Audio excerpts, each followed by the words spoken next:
Hello students.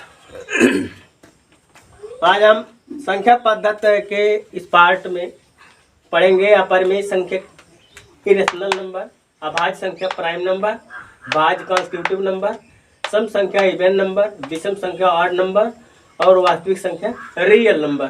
तो सबसे पहले पढ़ते हैं अपरिमेय संख्या। अपरिमेय संख्या क्या है? तो अपरिमेय संख्या के बारे में सबसे पहले पाइथागोरस के एक शिष्य थे हिपाक्स ने बताया था अपरिमेय संख्या के बारे में सबसे पहले, और उसके बाद में अंडर रूट वाली संख्याओं को जो है थियोडोरस ने भी बताया था अपरिमेय संख्या। तो इस तरह से अपरिमेय संख्या का आगे विकास हुआ। तो अपरिमेय संख्या किसे कहें? परिमेय संख्या में बताया गया था जिसे हम P/Q के रूप में लिख सकते हैं। P/Q के रूप में लिख सकते हैं जहाँ Q बराबर 0 न हो, वो होगी परिमेय संख्या। तो अपरिमेय की परिभाषा यह होगी जिसे हम P/Q के रूप में ना लिख पाए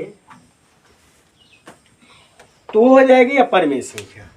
मतलब जिस संख्या को हम P/Q के रूप में नहीं लिख सकते हैं वो हो जाएगी अपरिमेय संख्या। अर्थात अगर Q का मान यहाँ पर 0 नहीं है, यहाँ पर हम P/Q के रूप में अगर लिखते हैं, शून्य आ गया, तब ये अपरिमेय हो जाएगा। जैसे उसमें अपरिमेय बताया गया था 1/2, 2/1, 10/12। ये सारी संख्याएं P/Q के फॉर्म में है। Q का मान है नीचे जो डिनोमिनेटर है हर शून्य नहीं है, इसलिए ये सारी की सारी संख्याएं परिमेय संख्याएं हैं। लेकिन अगर मान लीजिए यही 1/2 को हम 1/0 लिख दें, 2/0 लिख दें, तो यह शर्त अब पूरी नहीं हो रही ना। जो यहाँ पर बराबर 0 नहीं था, इसकी शर्त नहीं पूरी हो रही है, तो ये हो गई अपरिमेय संख्या। और अपरिमेय संख्या दशमलव के रूप में भी मिलती है।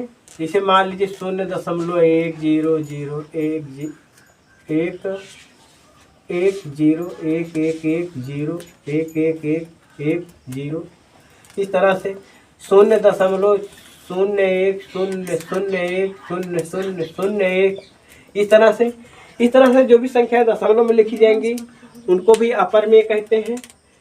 एक संख्या है पाई, ये अपरिमेय संख्या मानी जाती है। इसको ध्यान देना है कि पाई अपरिमेय संख्या है। इसका मान होता है 22/7। 22/7 परिमेय है, लेकिन पाई अपरिमेय है। पाई का मान 3.14 भी होता है, ये भी परिमेय है, लेकिन पाई अपरिमेय है। इस कंफ्यूजन में नहीं रहना है कि पाई अगर अपरिमेय है तो ये दोनों संख्याएं अपरिमेय होंगी। ये दोनों परिमेय है लेकिन ये अपरिमेय है। तो पाई अपरिमेय संख्या है। अपरिमेय संख्या को अंडर रूट के रूप में हम लिख सकते हैं, जैसे √2, √3, √5। ये सारी संख्याएं अपरिमेय हैं क्योंकि हम इसका निश्चित मान नहीं निकाल सकते हैं, पूरा एग्जैक्ट वैल्यू नहीं निकल पाएगी, इसलिए ये अपरिमेय संख्या है। जैसे मान लीजिए √4 है, तो ये अपरिमेय है कि परिमेय है? ये अपरिमेय नहीं है क्योंकि इसका मान हम निकालेंगे 2 आ जाएगा, इसलिए जो है ये अपरिमेय नहीं है। लेकिन अगर यही संख्या है और यहाँ पर हम इसकी घात 3 लगा दिए तो ये अपरिमेय हो जाएगी, क्योंकि 4 का घनमूल हम एग्जैक्ट मान नहीं निकाल सकते हैं, इसलिए इस कंडीशन में ये भी अपरिमेय हो जाएगी। कहने का मतलब ये है कि अगर किसी संख्या का घातांक भिन्न के रूप में आ जाए, अपूर्णांक के रूप में आ जाए, तब वो संख्या अपरिमेय हो जाती है। तो अपरिमेय संख्या हो गया इरेशनल नंबर। इसके बाद है अभाज्य संख्या। अभाज्य संख्या इसी को ऋण संख्याएं भी कहते हैं, चाहे अभाज्य संख्या कहिए चाहे ऋण संख्या कहिए। अभाज्य संख्या वह संख्या है जो किसी से नहीं कटती है, स्वयं से कटेगी और एक से कटेगी, यानी अपने और एक के अलावा किसी से ना कटे, किसी से उसे डिवाइड ना किया जा सके, वो होगी अभाज्य संख्या, मतलब प्राइम नंबर होगी। दूसरी चीज, हम गुणनखंड के आधार पर अगर प्राइम नंबर या अभाज्य संख्या को बताएं तो जिस संख्या के केवल 2 गुणनखंड होते हैं वो होती है अभाज्य संख्या। जैसे मान लीजिए 2 है, 2 के गुणनखंड लिखेंगे, 2 के गुणनखंड 1 होगा, 2 होगा, आगे कोई संख्या नहीं मिल रही है तो इसके 2 गुणनखंड है। 3 के गुणनखंड 1 हो गया, 3 हो गया। बाकी इसके गुणनखंड नहीं है। 10 के गुणनखंड, 10 के गुणनखंड मतलब 10 को कौन कौन काटेगा, 1 काटेगा, 2 काटेगा, फिर उसके बाद 5 काट रहा है, 10 काट रहा है, तो 10 के 4 गुणनखंड हो गए। तो 10 जो है अभाज्य संख्या नहीं है, लेकिन 2 और 3 के केवल 2 गुणनखंड हैं, इसलिए ये दोनों अभाज्य संख्या है। एक कंफ्यूजन होता है, एक भाज्य है कि अभाज्य है। अगर एक का हम गुणनखंड लिखें तो केवल 1 मिलेगा, यानी इसका केवल 1 ही गुणनखंड है, इसलिए यह अभाज्य नहीं होगी। तो अभाज्य संख्या की शर्त क्या है कि उसके 2 गुणनखंड होने चाहिए, ना तो 2 से कम ना 2 से ज्यादा। या दूसरी परिभाषा, जिस संख्या को एक और मतलब जो संख्या एक और स्वयं से कटे बाकी किसी से ना कटे वह है अभाज्य संख्या। या दूसरी चीज, जिस संख्या के केवल 2 गुणनखंड होते हैं वह है अभाज्य संख्या। अगर 2 से ज्यादा हो जाएंगे तब क्या होगा?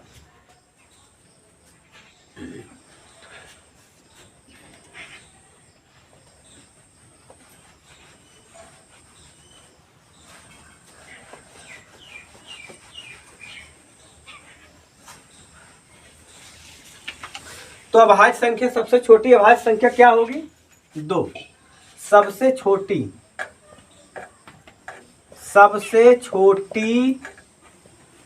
अभाज्य संख्या मतलब सबसे छोटी प्राइम नंबर क्या होगी? 2 होगी। और 2 एक ऐसी अभाज्य संख्या है जो कि सम है, बाकी सारी अभाज्य संख्याएं विषम है, केवल 2 है जो कि सम है, सबसे छोटी है, पहली अभाज्य संख्या है। एक न तो भाज्य है न अभाज्य है।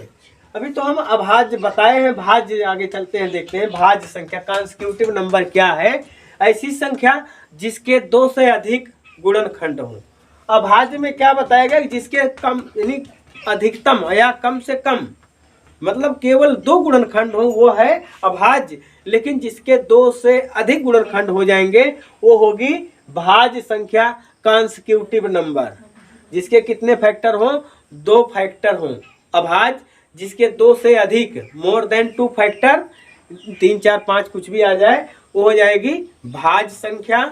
जैसे 10 लिखे थे, 10 के गुणनखंड 1 था, 2 था, 5 था, 10 था, यानी 4 गुणनखंड थे, इसलिए 10 क्या है? भाज्य संख्या है, कॉन्स्टिट्यूटिव नंबर है। तो एक भाज्य और अभाज्य कुछ नहीं है। इसके बाद है सम संख्या, इवन नंबर।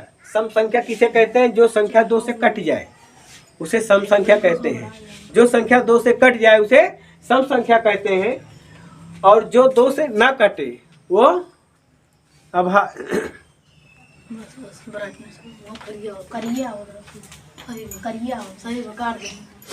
जो संख्या 2 से कट जाए वो है सम संख्या, और जो संख्या 2 से ना कटे वो है विषम संख्या।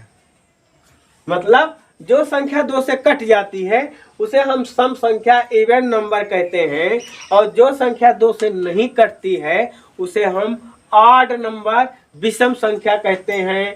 जैसे इसमें ट्रिक है, मान लीजिए किसी भी संख्या के इकाई के अंक पर 0 1 2 3 4 5 6 नहीं सॉरी गलत हो रहा, इकाई पर 0 2 4 6 8, जिस संख्या के इकाई के स्थान पर यानी इकाई वाला अंक इन 5 अंकों में से 0 2 4 6 8 में से कोई अंक रहेगा वह संख्या होगी सम संख्या। और जिसमें ये अंक नहीं होंगे, इसके अलावा दूसरे अंक होंगे, वो होगी अभाज्य संख्या। सम संख्या जो 2 से कट जाती है सम संख्या कहलाती है, जो संख्या 2 से नहीं कटती है विषम संख्या कहलाती है, मतलब 8 नंबर कहलाती है। इसके बाद आखिरी संख्या है वास्तविक संख्या, रियल नंबर। रियल नंबर में क्या है? अब तक हम संख्या पद्धति में जितनी संख्याएं पढ़े हैं, चाहे पूर्ण संख्या हो चाहे पूर्णांक हो चाहे प्राकृत संख्या हो, चाहे परमेय संख्या हो, अपरमेय हो, सम विषम भाज्य भाज्य, जितनी भी संख्याएं हम पढ़े हैं सभी संख्याओं को मिला करके क्या बोलते हैं, वास्तविक संख्या। अर्थात वास्तविक संख्या में सम विषम भाज्य भाज्य, परमेय अपरमेय, पूर्णांक, प्राकृत संख्या और पूर्ण संख्या जितने भी सभी आते हैं। इस तरह से वास्तविक संख्या हो गए रियल नंबर। आज की वीडियो में इतना ही। वीडियो अच्छा लगा हो तो चैनल को सब्सक्राइब करना ना भूलें, लाइक और कमेंट करें।